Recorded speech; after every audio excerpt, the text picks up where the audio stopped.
Chapter 7 of The Science of Being Great, The Individual Point of View.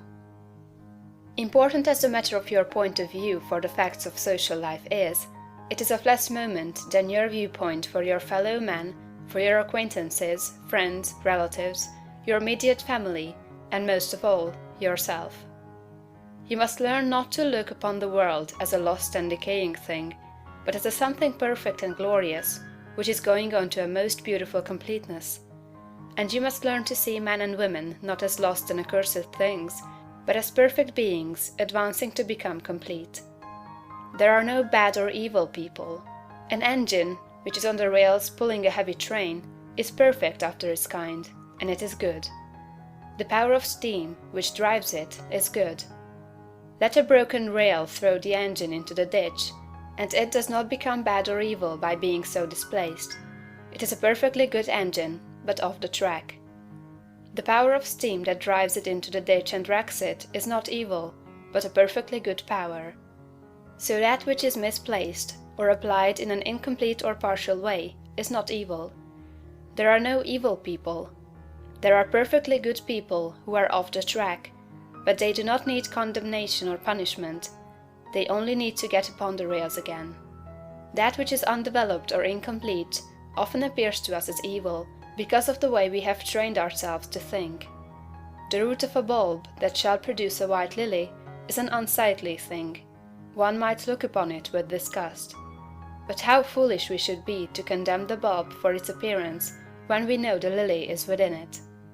The root is perfect after its kind. It is a perfect but incomplete lily, and so we must learn to look upon every man and woman, no matter how unlovely in outward manifestation. They are perfect in their stage of being, and they are becoming complete. Behold, it is all very good. Once we come into a comprehension of this fact, and arrive at this point of view, we lose all desire to find fault with people, to judge them, criticize them, or condemn them. We no longer work as those who are saving lost souls, but as those who are among the angels, working out the completion of a glorious heaven. We are born of the Spirit, and we see the kingdom of God. We no longer see man as trees walking, but our vision is complete. We have nothing but good words to say. It is all good, a great and glorious humanity coming to completeness. And in our association with man, this puts us into an expansive and enlarging attitude of mind. We see them as great beings, and we begin to deal with them and their affairs in a great way.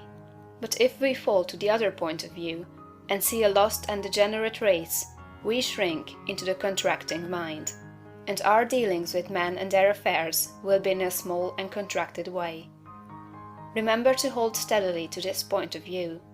If you do, you cannot fail to begin at once to deal with your acquaintances and neighbors and with your own family as a great personality deals with men. This same viewpoint must be the one from which you regard yourself. You must always see yourself as a great advancing soul. Learn to say, "There is that in me of which I am made, which knows no imperfection, weakness, or sickness. The world is incomplete, but God in my own consciousness is both perfect and complete. Nothing can be wrong but my own personal attitude, and my own personal attitude can be wrong only when I disobey that which is within. I am a perfect manifestation of God, so far as I have gone, and I will press on to be complete. I will trust and not be afraid." When you are able to say this understandingly, you will have lost all fear, and you will be far advanced upon the road to the development of a great and powerful personality.